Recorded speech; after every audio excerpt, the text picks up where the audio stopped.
hari ini kita akan membuat reaksi dari teman-teman kita dari jurusan ilmu politik tentang bagaimana debat Capres 2019 yang diadakan kemarin oleh Komisi Pemilihan Umum Republik Indonesia. Nah, topik debat kita yang kita bahas ini nanti sesuai dengan yang ada di debat Capres kemarin, yaitu tentang hukum, HAM, korupsi, dan terorisme. Pertama-tama kita akan mendengar saran-saran dari teman-teman semua atau mungkin kritik tentang visi misi yang telah diucapkan oleh Capres dan Cawapres kita. Bagaimana teman-teman semua yang ada di sini? Kan ini debatnya kemarin ada 6 segmen, dan saya sebagai mahasiswa ilmu politik, saya merasa kayak kurang greget. Kayak masih jaim-jaiman mungkin ya. Tapi kan udah ada dua-duanya nih ya. Kisi-kisi kok kurang greget, masih kurang greget juga gitu. Masih sih, masih yang ya lah, kayak masih sopan-sopan, masih yang baik-baik. Walaupun kata netizen sih katanya udah savage ya. Oh, savage. Savage yang mana? Yang savage bagian mana ini? Dua-duanya ada bagian-bagian tertentu sih yang savage, tapi savage-nya itu masih savage yang menurut saya masih savage yang masih oke, fine. Oke, kalau kayak gitu bagaimana nih? Menurut pandangan teman-teman semua youth people yang ada di sini juga dan teman-teman yang ada di sana, boleh ikutan komen juga nanti ya pandangan kalian tentang debat Capres yang kemarin diselenggarakan, visi misi yang sudah ada dan visi misi yang sudah dilontarkan oleh pastor-pastor kita, bagaimana menurut kalian? Jadi kalau masalah visi misi yang kemarin yang udah kita tonton, kayaknya kita semua udah sering banget gak sih lihat visi misi orang-orang yang mau naik, misalnya mau jadi pejabat gitu gak sih, dari mulai fakultas, terus universitas sampai mungkin sekolah nasional ya. Dan aku pribadi tuh orang yang mungkin nggak terlalu mementingkan visi misi, walaupun itu penting sebenarnya, soalnya kan jadi apa ya, walaupun kita melihat menilai seseorang, naruh visi misi itu ada yang biasanya praktis, yang apa ya, yang dikit tapi nyentuh gitu, ada yang banyak banget normatif kayak gitu. Nah, dari kedua visi misi yang ditawarkan kemarin untuk debat terbuka, menurut aku debat Capres misalnya itu pribadi aku nggak terlalu memperhatikan dan nggak terlalu intensif ke situ, karena dari debat yang kemarin diomongin itu aku lebih fokus ke gimana pembawaan mereka berempat maksud aku, mereka berempat, dan juga gimana cara mereka bisa apa ya, ngepersuasif sih menurut aku masyarakat, karena ya kita tahu perseteruan ini tuh dari lama sih, ya kan? Yeah. Dari mulai mungkin pilgub atau mungkin pemilu sebelumnya. Jadi tuh emang panas banget dari tahun ke tahun, dan apa yang jadi pembeda sebenarnya atau apa inovasi yang dibawa, sebenarnya itu sih yang aku pribadi pingin ngelihat, dan itu mungkin masih belum terlalu dikupas kemarin karena mungkin dari KPU-nya sendiri kebijakannya yang ngasih kisi-kisi dan lain-lainnya. Jadi tanggapan yang harusnya bisa jawab cepat dengan pola pikir yang cepat, harusnya jadi nggak bisa kayak gitu. Jadi kalau aku pribadi mulai visi misi aku nggak terlalu tertarik, karena jujur visi misi ya cuman hanya penawaran aja, atau mungkin nanti malah tidak terrealisasikan ya, omongan belaka ya. Kalau visi misi gitu sih kalau aku pribadi. Mungkin teman-teman yang lain. Mungkin ada Mas Sukman. Oh, mau terakhir aja, cowok katanya terakhir. Soalnya Kalau gitu mau dulu ya. Jadi kalau aku sih ngelihatnya ya, kan visi misi itu kalau kita perhatikan dari Pak Jokowi maupun yang baca kan kebetulan Pak Jokowi, dari pihak Pak Jokowi aja. Iya. Dari pihak Pak Prabowo dua-duanya gitu ya. Dan kalau kita melihat dari pihak Pak Jokowi sendiri, Pak Jokowi melihat konteks gitu ya. Iya. Jadi saya sebenarnya melihat kalau secara sasaran dia benar gitu loh, ngomongin visi misi secara keseluruhan, visi misinya dia yang dia sampaikan, tapi walaupun dengan teks gitu ya, kan ada beberapa sindiran setelah, kan kebetulan aku nontonnya di salah satu media yang setelah debat, pasca debat itu ada semacam reaksi dari dua orang pendukung, salah satunya Rocky Gerung gitu ya. Bukan pendukung sebenarnya, cuma oposisi gitu ya. Dia kalau nggak salah menyindir masalah itu gitu loh. Visi misi itu tidak dari teks tapi ada di kepala gitu. Otomatis pernyataan dia emang mendukung pernyataan yang disampaikan oleh Pak Prabowo dan Sandi sendiri gitu kan. Tapi kalau dilihatnya, kalau kita dengerin secara seksama gitu ya, yang tepat sasaran justru Pak Jokowinya. Pak Jokowi benar-benar ngomongin, membicarakan, menyampaikan visi misi yang dibawa oleh TKN, oleh Jokowi Ma'ruf Amin gitu kan. Tapi kalau sama Pak Prabowo, itu kadang meleset gitu loh.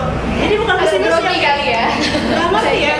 Jadi karena agak jatuh blank gitu ya. makanya mungkin karena saking visi misinya di luar kepala, dia jadi kayak nyasar kemana-mana. Jadi bukan visi misi yang dia omongin, tapi jadi strategi yang dia omongin. Kayak masalah penegakan hukum, dia jadi tiba-tiba membicarakan gaji, strategi soal gaji yang dinaikkan. Ya gaji pejabat yang dinaikkan gitu. Menurut aku sih, ya aku nambahin itu aja.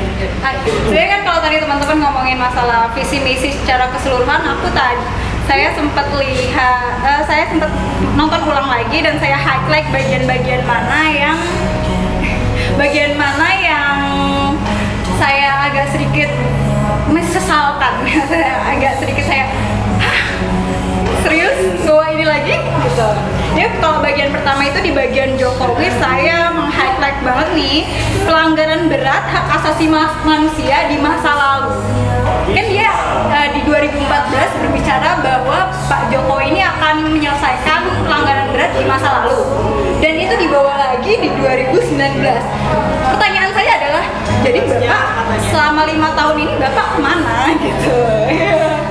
Itu ya, selama 5 tahun ini kemana? Dan datang nggak sih Pak di Kamisan kalau ternyata 98 permasalahan HAM di masa lalu ini belum diselesaikan, dan malah selama periode ini Pak Jokowi menambahkan pelanggaran HAM yang lainnya, seperti contohnya ya Novel Baswedan. Terus yang kedua itu adalah masalah Soto aja ya. Ya, jurnalis yang di jurnalisme radar Bali dari Jawa Pos itu terbunuh gitu. Dan itu masih jadi masalah sih, perdebatan HAM. Itu contoh dari sekian banyak. Iya, sekian banyak yang di highlight ya, yang saya highlight. Terus juga ada penguatan KPK, ini juga aku masih kayak yang aku highlight banget, penguatan KPK. Kembali lagi yang tadi masalah Novel Baswedan, saya rasa di masalah penguatan KPK ini akhirnya saya nanya lagi 5 tahun ini kemana gitu. Kenapa hal itu diulang-ulang terus gitu? Atau emang dicicil? Iya, kredit rumah kali ya, Bu, cicil ya. Berarti yang saya lebih dengarkan dari teman-teman semua, dan saya sudah dengar dari sebenarnya tuh sekarang ini yang paling bahaya itu posisi ya Pak Jokowi menurut saya. Karena kalau zaman dahulu orang-orang tuh selalu incumbent tuh ingin menjauhkan Jokowi karena dia belum ada nih kesalahan-kesalahannya nih dari zaman dia jadi gubernur sampai akan naik presiden. Tapi setelah dia menjabat menjadi presiden, orang-orang benar-benar mengevaluasi dia. Itu sebenarnya sekarang ini titik permasalahan di Jokowi tuh kayak, aduh, orang-orang mengevaluasi pekerjaan saya selama ini. Wajar sih sebenarnya, yang namanya incumbent itu ada positif, ada negatifnya gitu. Dan sebenarnya juga ini peluang buat Pak Prabowo dan iya, kayaknya pada saat itu tidak dimanfaatkan dengan baik. Iya. Ya, masih sama-sama gitu ya. Gimana ya? Kurang strike. Kalau dari saya, ya saya sih cukup ya. Bercanda. Kalau dari saya, benar sih, sepakat dengan beberapa hal yang udah disampaikan tadi. Kayak kata Winnie juga, saya sepakat kalau misalnya ya visi misi itu harus ada di kepala. Itu kata orang Gerung kalau nggak salah ya. Visi misi itu harus ada di kepala. Jadi ya emang sih kan setiap orang itu beda-beda. Mungkin ada yang butuh catatan, mungkin ada yang enggak. Cuman kalau menurut aku pribadi, alangkah lebih baiknya nggak usah pakai catatan. Karena benar visi misi itu di kepala. Kalau dia tahu apa yang harus dia lakuin, ya udah itu pasti semua dia udah hafal gitu loh. Udah hatam gitu loh, apa yang ingin dilakuin gitu. Kalau kamu pengen ke toilet, pasti kamu udah gak usah perlu mikir kamu akan ke toilet kan. Jadi intinya adalah ketika kamu tahu apa yang ingin kamu kerjakan, kamu pasti akan dengan lancar itu gitu, tanpa melihat catatan. Itu menurut aku. Terus yang kedua, kalau secara keseluruhan menurut aku pembacaan visi misi itu visi misinya masih normatif kayak gitu loh, kayak masih terlalu umum, tidak ada yang spesifik gitu loh. Nggak ada kan, ada nggak yang menjanjikan pendidikan gratis untuk seluruh Indonesia? Sebenarnya Pak Jokowi membawa itu sih. Oh, ada? Ada, cuma mungkin nggak di segmen ini ya Pak ya. Ada di selanjutnya. Nanti ya, iya gitu. Maksudnya kayak masih, ya kalau yang pertama tadi mungkin karena baru pertama jadi masih nyaman kali ya. Masih jaim. Mungkin masih jaim, bener kata Yuyun tadi, masih jaim. Masih pemanasan lah ibarat kata. Jadi masih bersifat umum, jadi masih normatif lah kayak gitu kalau secara umum. Kayak bagaimana goalsnya nanti ke depan akan tercapai itu masih kurang jelas, spesifik dibicarakan. Terus, nah ini juga kalau dari segi Bapak Jokowi dan Maruf Amin sebenarnya punya kelebihan. Tadi kata siapa? Jadi kata Widi kalau nggak salah, Jokowi itu punya pengalaman. Itu keuntungan sebenarnya. Jadi dia tuh bisa tahu bagaimana keadaan atau kondisi di Indonesia sekarang. Kayak gitu. Dia bisa tahu keadaan seperti apa. Jadi dia bisa ya tahulah apa yang akan diomonginnya. Seharusnya seperti itu kayak gitu. Cuman kemarin kayaknya ada kurang bisa, Pak Jokowi kurang bisa membawa bagaimana nih visi misinya dia akan dibawa atau direalisasikan dengan apa yang ada di Indonesia pada saat ini gitu, dengan kondisi atau keadaan Indonesia saat ini. Cuman pengalaman Bapak Jokowi ini berhasil dia gunakan dalam mengcounter Bapak Prabowo, ya kan ya. Dia beberapa kali Pak Jokowi ini nge-counter juga kan kayak kasusnya kasus Ratna Sarumpait dan lain sebagainya macamnya. Dia selalu mengembalikan kayak kalau misalkan pemerintahan sebelumnya itu bersalah, ya adukanlah kepada hukum. Dia kan sering banget ngomong kayak gitu kan ya. Tapi itu kan normatif banget jawabannya. Iya sih normatif, tapi sebenarnya benar juga gitu. Iya, secara hukum, secara positifis itu benar. Tapi mungkin secara normatif masih dipertanyakan. Iya. Nah terus untuk terakhir untuk dari Bapak Prabowo itu sendiri, kalau yang saya lihat itu Bapak Prabowo dan Sandi ini membawa visi misi atau maju menjadi calon presiden wakil presiden itu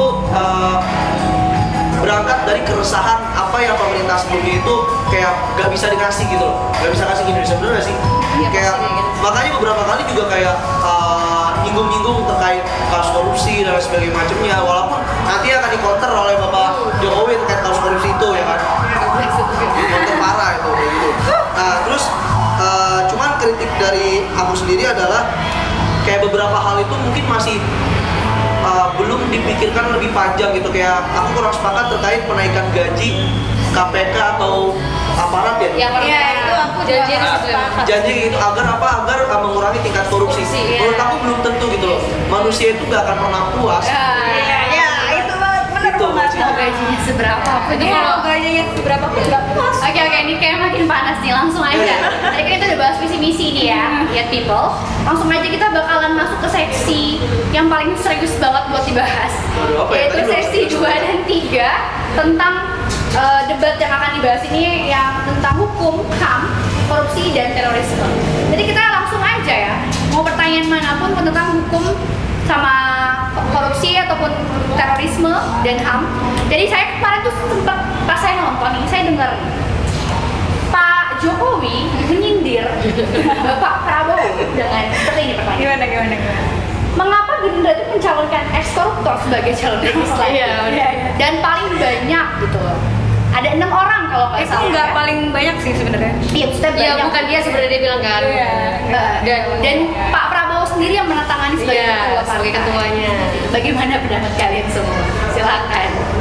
Kan jawabannya kalau dari Pak Prabowo itu kan sebenarnya bilang kalau misalnya ya setiap orang itu punya hak, katanya Prabowo gitu kan. Cuman ketika dia sudah pernah menjadi tersangka atau bahkan pernah kena hukumannya, terus dia telah lepas, kalau menurut Bapak Prabowo kata-kata itu berarti kan udah selesai gitu masa hukumannya kan kayak gitu ya. Selanjutnya dia kan udah kembali lagi memiliki hak untuk dipilih dan memilih kan kayak gitu. Terus dengan omongan yang seperti korupsi tidak seberapa, itu bagaimana itu? Nah itu menurut saya mungkin Pleset ya? blunder ya, kepleset. Aduh, grogi. Ya, itu ya mungkin bagi Bapak itu tidak seberapa, tapi bagi orang-orang yang kurang mampu itu bukan seberapanya itu ya cukup lah untuk makan setiap hari ya kan kayak gitu. Jadi menurut saya jawabannya Pak Prabowo ini sebenarnya masih kayak jawaban ala kadarnya sih, dan bahkan kepleset juga sih. Itu salah satu kekurangan sih, soalnya kan memang pas itu agak susah sih. Ya resiko ketika dia memang nggak bawa cetar, nggak bawa semuanya itu bener-bener mikir di situ kayak gitu kan. Jadi sebenarnya lihai, tapi lihainya agak kepleset-pleset gitu nggak sih? Masalahnya juga posisinya ketua umum. Iya, ketua umum, dan itu memang bener-bener tanya langsung kayak. Cuman walaupun memang yang dia omongin itu bukan partai dia yang sebenarnya tertinggi, dan sebenarnya dia juga menghargai hak setiap manusia.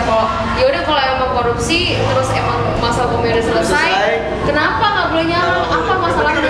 Yang udah dihukum, udah settle gitu kan hukumannya, jadi udah kelar masa ininya. Terus juga kalau menurut aku pribadi itu sebenarnya praktek-praktek kayak gitu banyak ya, gak cuma di sana doang. Jadi kayak hampir di semua daerah mungkin kayak gitu. Karena mungkin ya kalau Pak Bro penilaiannya ya karena walaupun dibagi dia koruptor, tapi emang dia tuh punya kapabilitas yang bagus buat tetap bisa naik kayak gitu kan. Dan nantinya kan dikembalikan lagi ke masyarakat. Iya, kayak Mau gitu. milih terserah, nggak milih juga terserah. Ya kan udah ada ICW nih ngasih data kayak gini. Nggak cuma ICW loh, kita juga mahasiswa biasanya nge-share nih. Ini Iya, buzzer. iya buzzer kita. Mau nambahin? Terus kalau menurut aku ya, udah belum udah selesai. Ngalir aja sih menurut aku. Ngalir aja. Ngalir. Iya, jadi kalau menurut aku ya, jadi dalam satu partai itu sebagai ketua partai gitu ya, pasti adalah berapa ratus caleg yang dia ACC gitu loh ya, jadi caleg gitu loh ya sebelumnya. Nah, terus jadi apa ya, dia tinggal tanda tangan doang lah istilahnya ya. Dan urusan untuk hal seperti itu gitu loh, urusan pemilihan anggota calon legislatif dari partai itu sebenarnya udah ada dari DPC-nya masing-masing gitu loh. Mereka lebih paham, DPC itu lebih paham masalah anggota calon legislatif yang ada di daerah-daerahnya gitu loh ya. Mungkin Pak Prabowo terlalu percaya sama orang-orang bawahannya itu gitu ya. Dan yang sebenarnya yang harus dipertanyakan tuh karena kalau misalkan KPU mengizinkan anggota-anggota orang-orang ini mantan narapidana yang ada delik korupsi ini jadi calon anggota legislatif lagi, berarti sebenarnya udah clear dong, gak usah dipermasalahkan. Iya, itu sama Kan semuanya emang follow the rules gitu nggak sih? Iya, Kayak ada cakupan buat ex narapidana. Tadi kan kita sudah membahas tentang apa namanya pertanyaan yang dari Pak Jokowi ke Pak Prabowo. Kalau dari Pak Prabowo, Pak Jokowi sendiri sempat nyindir tentang perbedaan pendapat itu juga. Tapi saya mau lebih spesifik lagi nih, yang pendapat menteri-menterinya Pak Jokowi tentang pangan, stok pangan yang impor. Itu menurut kalian gimana? Beberapa menteri sudah bilang stop impor karena itu sangat merugikan negara. Tapi Menteri Perdagangannya sendiri bilang kita terus impor. Itu seperti apa? Pak Jokowi bilang dalam kabinetnya, dalam rapat kabinet antara menteri itu wajar beda pendapat. Ingat nggak sih saya? Iya, ada yang ya, kan ada ya Pak Jokowi ngomong kayak gitu ya. Wajar beda pendapat. Ya, kita juga tahu dalam misal kita berorganisasi, contoh kecilnya ya, berorganisasi ketika rapat antara koordinator satu dengan koordinator lainnya beda pendapat itu kan wajar. Tapi kan di situ lagi-lagi yang memutuskan akan mengambil tindakan ini atau enggaknya kan adalah kepala atau pemimpin kita. Berarti di situ secara tidak langsung ya we know kalau misalnya Pak Jokowi ini mengiyakan adanya impor. Dan di sini saya melihatnya kalau misalnya Pak Jokowi ini adalah sedang membuka rahasianya sendiri. Waduh. Oh, jadi posisinya balance ya, sama-sama kepala. Tadi Prabowo disindir masalah. Ya, jadi ex narapidana yang nyalon. Masalah leadership. Balance ya. Di sini balance. Ada kabar lagi? Cuman ini sih sebenarnya kalau misalkan konflik internal itu bisa tersebar luas keluar, kalau menurut aku kayak Itu memalukan ya? Iya, gitu. Harusnya ya Kamu kan pernah ngalamin itu, Man. harusnya ya ketika di dalam ya udah jangan sampai konflik internal itu perbedaan pendapat antar menteri ya, kalau bisa jangan sampai keluar dari internal menteri. Itu cukup petinggi-petinggi aja sih yang tahu ya nggak sih, harusnya kayak gitu. Walaupun sebenarnya itu rahasia publik sih, kalau pas udah tahu. Nah, tadi kan kita sudah bahas tentang Prabowo Jokowi. Saya pengen lihat pandangan kalian nih, bagaimana dari cawapresnya sendiri menanggapi tentang Waduh, bagaimana ini? Kayak udah mulai gatel nih. Silakan, dari yang mulai dulu ya. Aku dulu deh. Boleh. Jangan bilang cukup ya. Ya kalau menurut saya sih kayak sebenarnya kalau dari sisi Prabowo dan Sandi, menurut saya mereka berdua tektoknya dan teamworknya tuh udah ya sudah oke sih. Tapi kelihatan kayak udah latihan gitu. Cuman ya wajar lah latihan gitu. Yang penting mereka berdua menurut aku udah kompak. Cuman untuk Jokowi dan Maruf Amin, katanya Maruf Amin disetting untuk tidak terlalu banyak ngomong. Cuman nggak tahu kenapa saya kurang sepakat gitu loh. Kalau misalnya itu kan ajang debat gitu loh. Debatnya itu pakai apa? Pakai mulut gitu. Itu sama aja kayak kamu pemain bola, tapi kamu jangan terlalu banyak lari ya. Iya. Iya, bener juga sih sebenarnya, kiper juga nggak banyak lari gitu. Kiper di gawang sebenarnya. Cuman gimana ya kayak Ya ini sama aja kayak pemain bola tapi jatah untuk ininya dikurangin gitu ya. Bener aja, cuman kayak kurang enak dilihat gitu loh. Ya gitu sih kalau menurut aku. Mungkin nggak sih karena hal ini karena Pak Ma'ruf Amin ini karena beliau ini adalah dakwah. Mungkin ya pendakwah dengan waktu kan singkat ya. Jadi dia terlalu banyak. Omongan terlalu panjang ini. Ya, biasanya kan biasa ngisi 30, 20, 30 menit. Cuma 2 Ini tiba-tiba 2 menit, Iya. cuma 3 menit ini kan juga. Dan itu harus dibagi dua Iya. pula.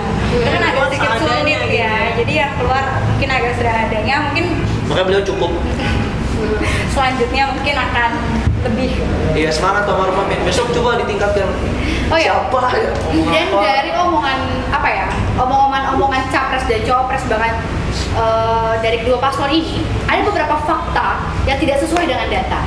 Seperti contoh saat Sandiaga Uno bilang adanya persekusi di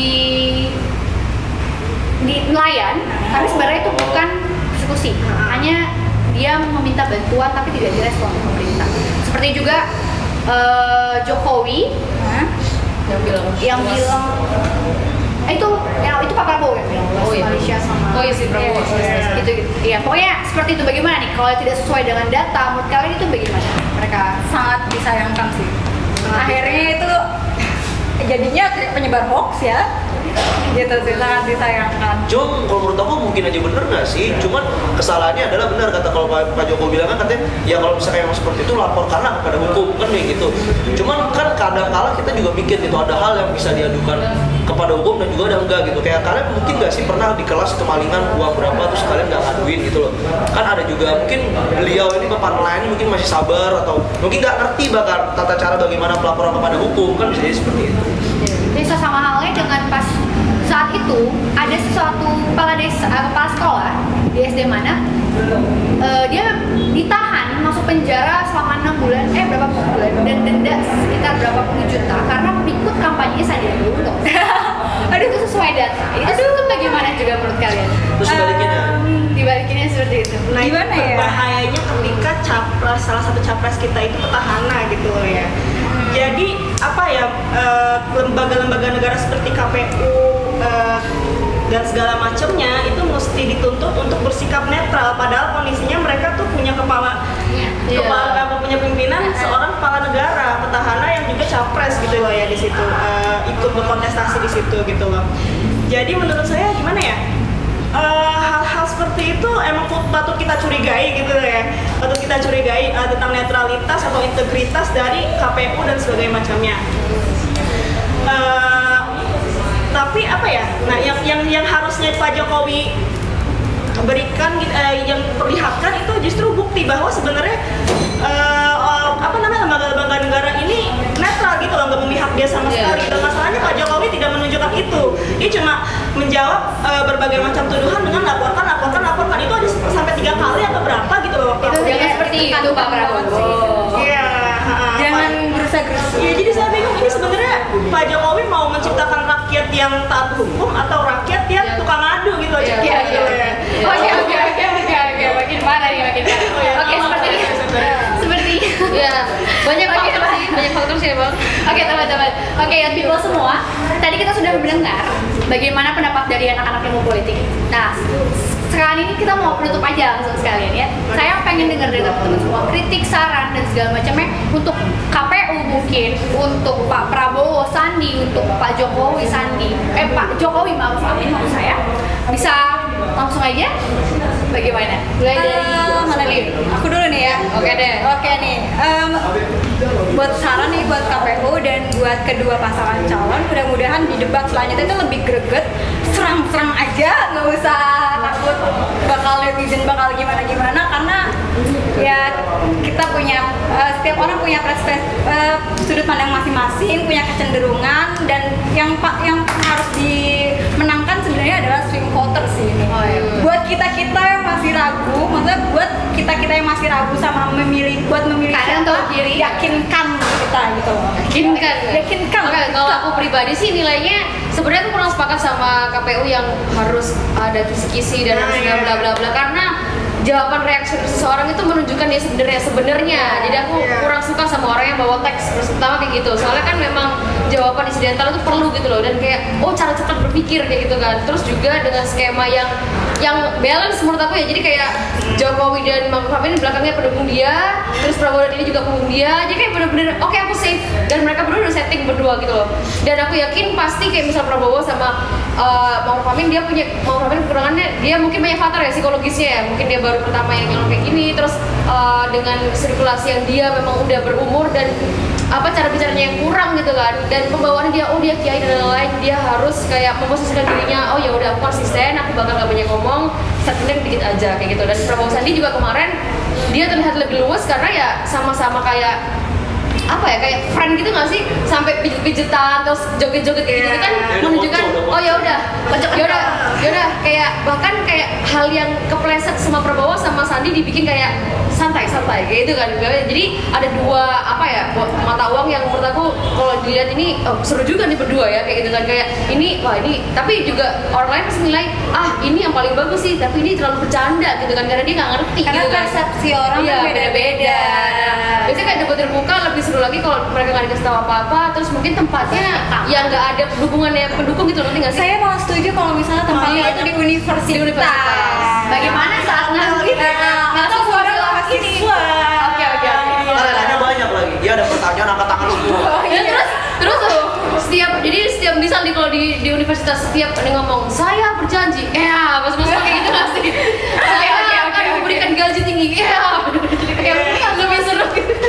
Langsung dari Bidi. Ya kalau saya sih hampir sama gitu ya sama pendapatnya Yun sama Dila. Menurut saya kalau bisa sih nanti debatnya lebih kayak membebaskan kedua pasangan calon ini gitu loh ya. Jangan kayak terlalu ajak gitu loh, apa-apa disuruh berhenti gitu, kurang asik gitu loh. Dan pertanyaan dan kisi-kisi juga kenapa gitu loh bisa sampai dikasih gitu loh ya. Debat politik, debat pilpres atau lagi Miss Universe? Cerdas cermat antar kelurahan gitu kan ya. Kayak mencongak itu langsung kerjakan gitu loh ya. Pokoknya kalian tuh sama ya, tidak ada kisi-kisi. Tidak ada kisi-kisi, dan pengennya sih nanti di debat selanjutnya nggak capres sentris, karena menurut aku kemarin capresnya yang kelihatan lebih menonjol, cawapresnya kurang dua-duanya. Bro, masih mau dipisah? Capres sama capres? Jangan dong. Boleh saran, bebas pendapat ya kan. Silakan teman sendiri. Kalau dari saya sendiri paling ini ya untuk lembaga panitia pelaksana pemilu khususnya debat ya, semoga bisa menjadi lembaga yang independen, dan kita doakan semoga menjadi independen. Dan juga ya untuk debat yang besoknya saya sepakat sama teman-teman kalau bisa ditingkatin lagi, dan jangan kayak kalau kata orang-orang sih kayak cerdas cermat ya, kata orang-orang gitu ya. Saya juga orang soalnya ada kayak gitu. Terus untuk Bapak Jokowi dan Ma'ruf Amin mantap, Bapak Prabowo dan Bapak Sandi juga mantap. Saya mendukung, saya memilih kalian berdua. Kalian berempat, saya pilih kalian berempat. Oke, itulah tadi paparan dari teman-teman Ilmu Politik, dan itu juga sebagai penutup kita dalam bincang-bincang asik ini bersama Your People tentunya. Dan jangan lupa like channel kita dan subscribe, dan jika kalian ada kritik dan saran bisa komen di bawah. Komen. Dan sekali lagi kita nggak berafiliasi dengan manapun. Kecenderungan itu pasti, tapi kita tetap objektif. Insya Allah. Terima kasih.